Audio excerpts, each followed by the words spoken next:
Cristo amó a la Iglesia y se entregó a sí mismo por ella. La Iglesia, comunidad cristiana eucarística. 2. La diócesis y su obispo. 3. La parroquia, comunidad de comunidades eucarísticas. Preguntas para diálogo previo. ¿Qué tanto conoces y te interesas por tu iglesia? ¿Por qué la comunión y la colaboración con el obispo de tu iglesia particular y con todos los obispos en comunión con el obispo de Roma es necesaria para la renovación de la fe cristiana? ¿Qué pide el obispo de tu diócesis para una mayor vivencia del don bautismal recibido? ¿Qué importancia tiene el sucesor de San Pedro y San Pablo, el obispo de Roma, en tu compromiso por la extensión del reino de Dios? La confesión de fe, Jesucristo es mi Salvador, constituye una experiencia de profundización del bautismo, invitación a comprometerse en la transmisión del anuncio del don de la salvación recibida y dar testimonio de persona a persona, de comunidad a comunidad y de la Iglesia a todos los confines del mundo. Documento de Aparecida 145, para revitalizar el Pentecostés de la Iglesia misma, mediante fecundas irrupciones del Espíritu Santo, el responsable de la vitalidad divina. A partir de Pentecostés, la Iglesia experimenta de inmediato formas y fecundas irrupciones del Espíritu, vitalidad divina que se expresa en diversos dones y carismas, y variados oficios que edifican y sirven a la evangelización. Por estos dones del Espíritu, la comunidad extiende el ministerio salvífico del Señor hasta que Él de nuevo se manifieste al final de los tiempos.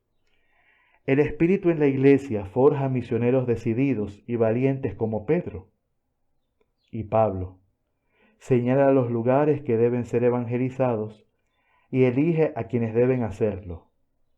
Documento de Aparecida 145. Después de redescubrir el propio ser de bautizado, se hace necesaria una reinserción en la Iglesia a partir de dos objetivos. Primero, conocer a fondo a la Iglesia misma y mantenerse fiel a ella.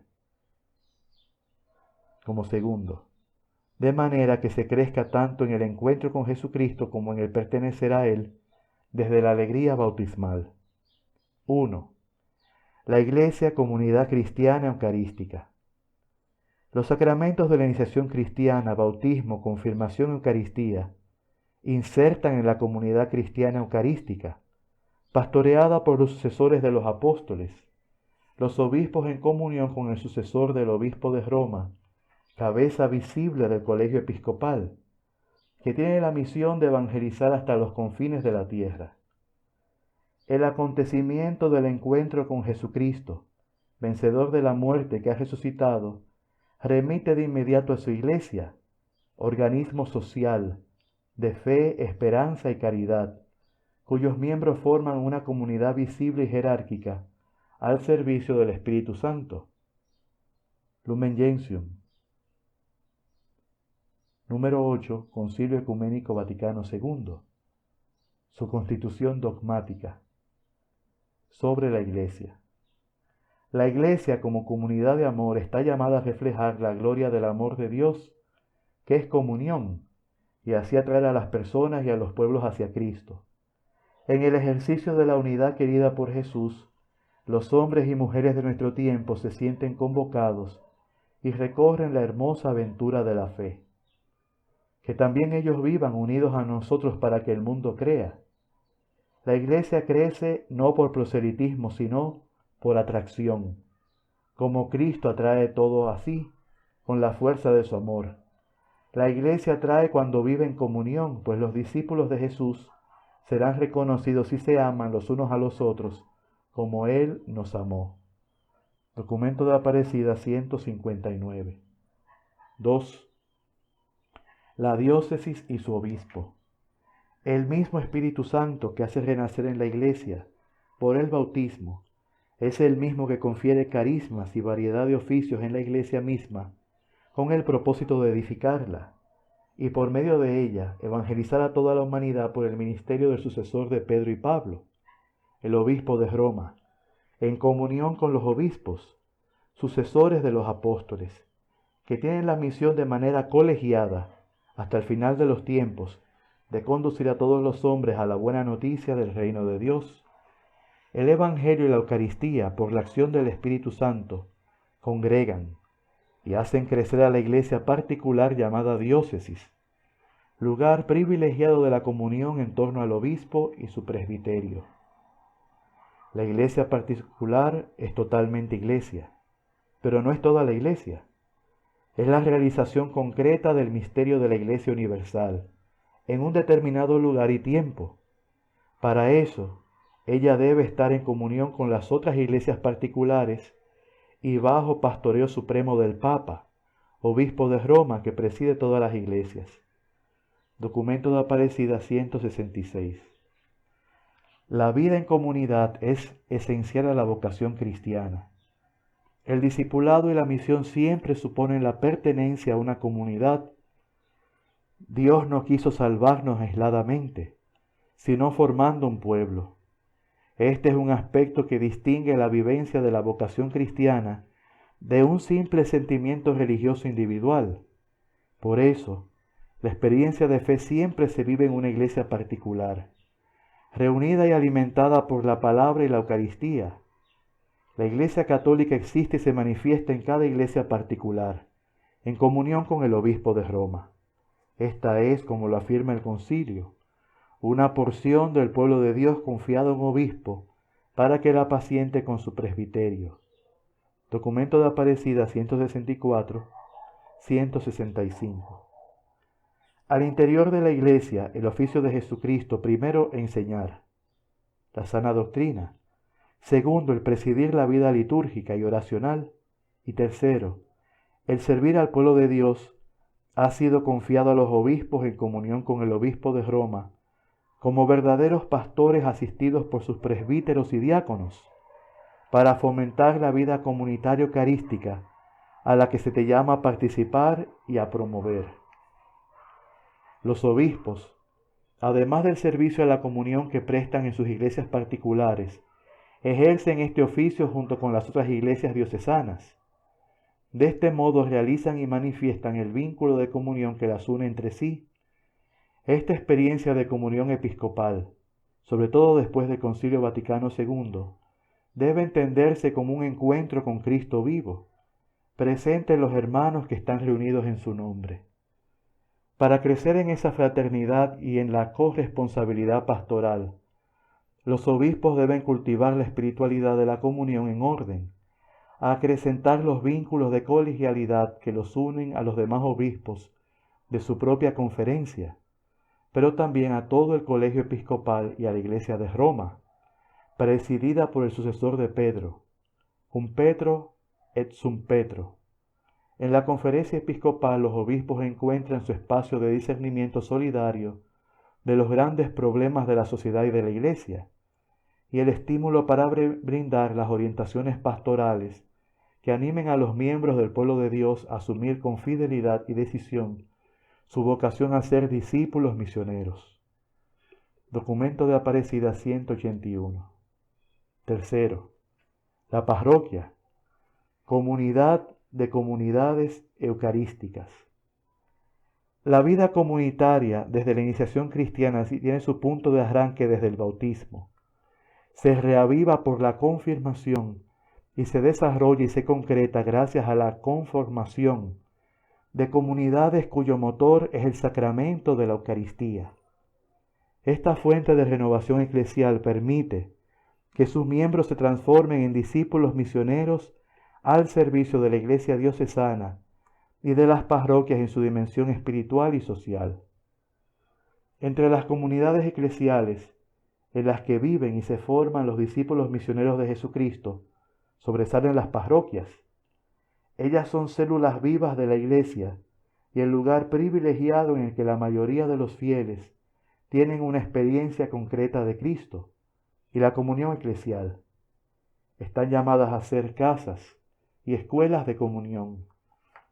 Uno de los anhelos más grandes que se ha expresado en las iglesias de América Latina y el Caribe, con motivo de la preparación de la Quinta Conferencia General, es el de una valiente acción renovadora de las parroquias, a fin de que sean de verdad espacios de la iniciación cristiana, de la educación y celebración de la fe, abiertas a la diversidad de carismas, servicios y ministerios, organizadas de modo comunitario y responsable, integradoras de movimientos de apostolado ya existentes, atentas a la diversidad cultural de sus habitantes, abiertas a los proyectos pastorales y supraparroquiales y a las realidades circundantes. Todos los miembros de la comunidad parroquial son responsables de la evangelización de los hombres y mujeres en cada ambiente. El Espíritu Santo que actúa en Jesucristo es también enviado a todos en cuanto miembros de la comunidad, porque su acción no se limita al ámbito individual, sino que siempre abre a las comunidades a la tarea misionera, así como ocurrió en Pentecostés. La renovación de las parroquias al inicio del tercer milenio exige reformular sus estructuras para que sea una red de comunidades y grupos capaces de articularse, logrando que sus miembros se sientan y sean realmente discípulos y misioneros de Jesucristo en comunión. Desde la parroquia hay que anunciar lo que Jesucristo hizo y enseñó mientras estuvo con nosotros. Su persona y su obra son la buena noticia de salvación anunciada por los ministros y testigos de la palabra que el Espíritu suscita e inspira. La palabra acogida es salvífica y reveladora del misterio de Dios y de su voluntad. Toda parroquia está llamada a ser el espacio donde se recibe y acoge la palabra, se celebra y se expresa en la adoración del cuerpo de Cristo, y así es la fuente dinámica del discipulado misionero. Su propia renovación exige que se deje iluminar siempre de nuevo por la palabra viva y eficaz. Documento de Aparecida 170 al 172. La reinserción en la Iglesia Comunidad Eucarística requiere de un compromiso de integración en comunidades que se dediquen a formar discípulos misioneros. Prioridad de las parroquias es proporcionar la experiencia de Jesucristo en comunión eclesial a partir de la iniciación cristiana, de la educación permanente en la fe para su celebración, aglutinando los diversos carismas, servicios y planes pastorales, así como a los movimientos apostólicos, en los que todos los responsables propicien un nuevo Pentecostés que redunde en la transformación social, en acogida de las diversas culturas y de desarrollo para todos los sectores poblacionales. Para completar este análisis, en vistas al compromiso comunitario renovador, al concluir la experiencia de renovación bautismal, se ha de poner atención a las palabras del discurso conclusivo del quinto CELAM, sobre la meta final a alcanzar, el fruto de la reinserción en la vida y en la obra de la Iglesia. La Iglesia debe cumplir su misión siguiendo los pasos de Jesús y adoptando sus actitudes. Él, siendo el Señor, se hizo servidor y obediente hasta la muerte en cruz. Siendo rico, eligió ser pobre por nosotros, enseñándolos el itinerario de nuestra vocación de discípulos y misioneros. En el Evangelio aprendemos la sublime lección de ser pobres siguiendo a Jesús pobre, y de anunciar el Evangelio de la paz sin bolsa ni alforja, sin poner nuestra confianza en el dinero ni en el poder de este mundo. En la generosidad de los misioneros se manifiesta la generosidad de Dios. En la gratitud y gratuidad de los apóstoles aparece la gratuidad del Evangelio. Grupos para diálogo. La Iglesia confesada en nuestro credo bautismal como una, santa, católica y apostólica, invita a responder estas preguntas. ¿Perteneces a una comunidad con las características enumeradas? ¿Qué pasos hay que dar para que una parroquia se convierta en un organismo comunitario de renovación desde el impulso de Pentecostés? ¿Cuáles son las actividades propias de las comunidades de discípulos y misioneros que han de vigorizar tu vida de servidor en la iglesia y en la sociedad?